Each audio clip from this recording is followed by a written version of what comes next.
ये देखिए, अब कोई पॉलिटिकल पार्टी उम्मीदवार बनाए तो पॉलिटिकल पार्टी का काम है, उस पर क्या कोई किसी की टिप्पणी होगी। कौन लोग हैं जो रनर विनर हो सकते हैं और कौन है जो सिर्फ कुछ वोट काट करके किसी खास उम्मीदवार को हराने के मकसद से खड़ा है।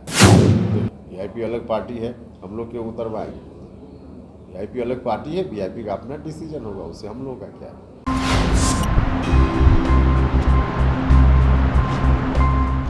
नमस्कार, आप देख रहे हैं लाइव सिटीज में हूं आपके स्टार शिवम। बिहार विधानसभा के एक सीट कोडनी में 5 दिसंबर को उपचुनाव होने वाले हैं। ऐसे में बिहार की राजनीति में इन दिनों यह सवाल उठ रहे हैं कि क्या जेडीयू के कहने पे ही मुकेश सहनी ने कोडनी उपचुनाव में अपने उम्मीदवार उतारे हैं। इसी को लेकर जब आज हमने जेडीयू संसदीय बोर्ड के अध्यक्ष उपेंद्र कुशवाहा से बात की तो उनका क्या कुछ कहना है इस मुद्दे पर, पहले आप वो सुने। भारत सरकार के बारे में क्यों नहीं बोलते हैं वो? भारत की सरकार तो बिल्कुल करने से ही मना कर रही है जातीय जनगणना। तो उनको बिहार सरकार की ओर उंगली उठाने से पहले खुद भारत सरकार में बात करनी चाहिए, ताकि देश के स्तर पर जातीय जनगणना हो सके। बिहार की सरकार का जहाँ तक सवाल है, तो बिहार की सरकार कर रही है। महीना भर किसी कारण से अगर समय बढ़ गया तो उसके लिए हाय तौबा मचाने की ज़रूरत नहीं। बिहार की सरकार कर रही है और जातीय जनगणना बिहार में अच्छे तरीके से होगी। निश्चिंत रहे सुशील मोदी जी, उनको बताने की जरूरत नहीं। देखिए, ऐसा नहीं है। भारतीय जनता पार्टी के लोग अपने प्रधानमंत्री जी की ओर तो देख नहीं रहे हैं। जो रोजगार के मामला में किस तरह से पहले कहा कि 2 करोड़ लोगों को हर साल देंगे, अब 70,000 75,000 लोगों को मिलेगा इस साल, इसकी घोषणा कर रहे हैं। और नियुक्ति पत्र बिहार का देखा देखी भी बांट रहे हैं। बिहार में जो कुछ हो रहा है ठीक है, थोड़ा प्रोसेस पहले शुरू हुआ होगा। तो पहले प्रोसेस शुरू हुआ तो तब भी नीतीश कुमार जी मुख्यमंत्री थे, तो उनके कार्यकाल में ही नौकरी मिली है, पहले मिली या आज मिली, इससे कोई अंतर नहीं पड़ता है। नियुक्ति पत्र जो आज लोगों को दिया जा रहा है, जिनको नौकरी मिल रही है उन्हीं को नियुक्ति पत्र दिया जा रहा है। ये देखिए, अब कोई पॉलिटिकल पार्टी उम्मीदवार बनाए तो पॉलिटिकल पार्टी का काम है, उस पर क्या कोई किसी की टिप्पणी होगी।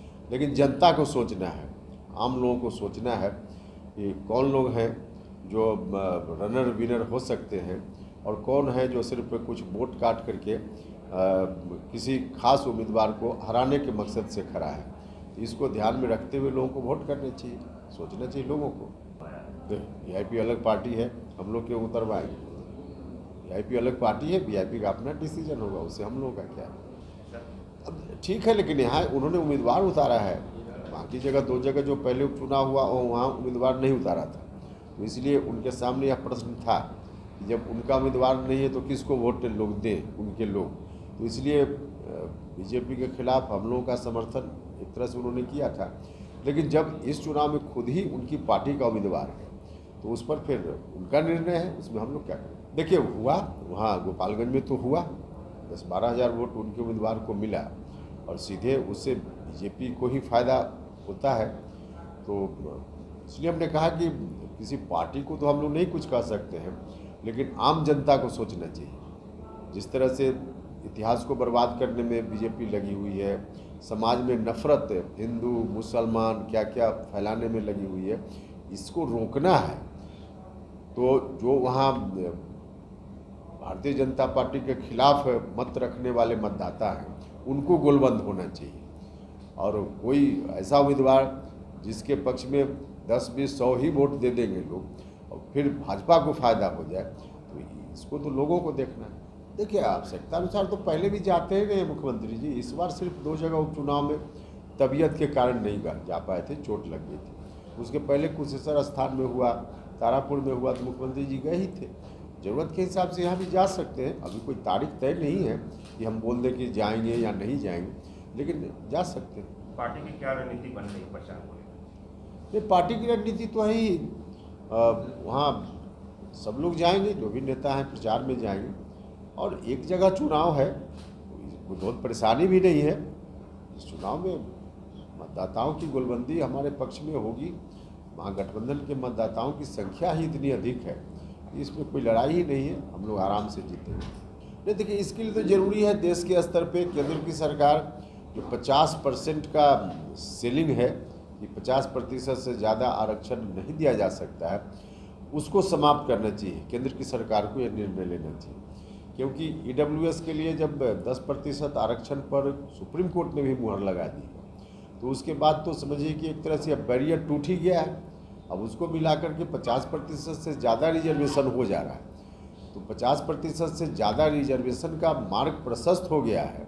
तो अब भारत सरकार को भी जो बैरियर है उसको तोड़ने में कोई दिक्कत नहीं है, तोड़ना चाहिए, और उसके आधार पे जितनी आबादी है ओबीसी की भी उसको भी आरक्षण की सुविधा मिलनी चाहिए।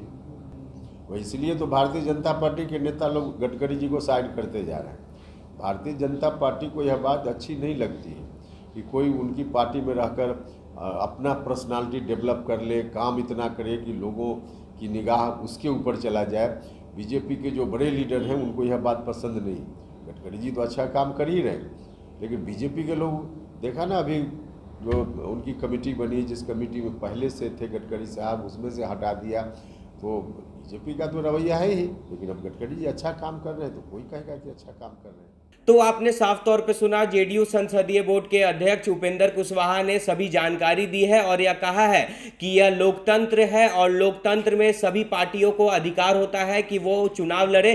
वहीं आपको बता दें कि जातीय जनगणना को लेकर बीते दिनों पहले बिहार के पूर्व उप मुख्यमंत्री सुशील कुमार मोदी ने बयान दिया था, जिस पर भी आज जेडीयू संसदीय बोर्ड के अध्यक्ष उपेंद्र कुशवाहा ने पलटवार किया है। बहरहाल अब बने रहे हमारे साथ। अगर आपने हमारे चैनल को सब्सक्राइब नहीं किया है तो जल्द से जल्द सब्सक्राइब कर ले। धन्यवाद।